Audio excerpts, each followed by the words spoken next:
இன்றைய புனிதர் புனித பிளேஸ். இவர் 3 மற்றும் 4ஆம் நூற்றாண்டில் அர்மீனியாவின் செபாஸ்தே நகரின் ஆயராக இருந்தார். இவர் மருத்துவ அறிவும் கருணையும் கொண்டவர். குறிப்பாக நோயாளிகளையும் குழந்தைகளையும் அன்புடன் காப்பாற்றினார்.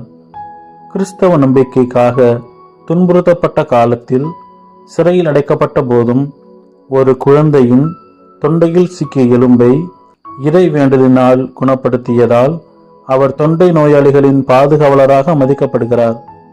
இறுதியில் கிபி 316ஆம் ஆண்டு உயிர் தியாகம் செய்து மறைசாட்சியாக ஆனார். நம்பிக்கை, கருணை மற்றும் சிகிச்சையின் முன்மாதிரியாக இன்று அவர் போற்றப்படுகிறார்.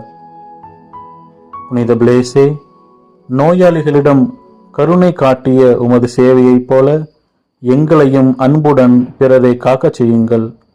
உமது பரிந்துரையால் எங்களை எல்லா நோய்களிலும், சிறப்பாக தொண்டை நோய்களிலும் கடவுள் பாதுகாக்க அருள் தாரும்.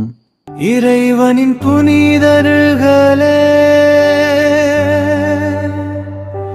எங்களுக்காக வேண்டிக் கொள்ளுங்கள்.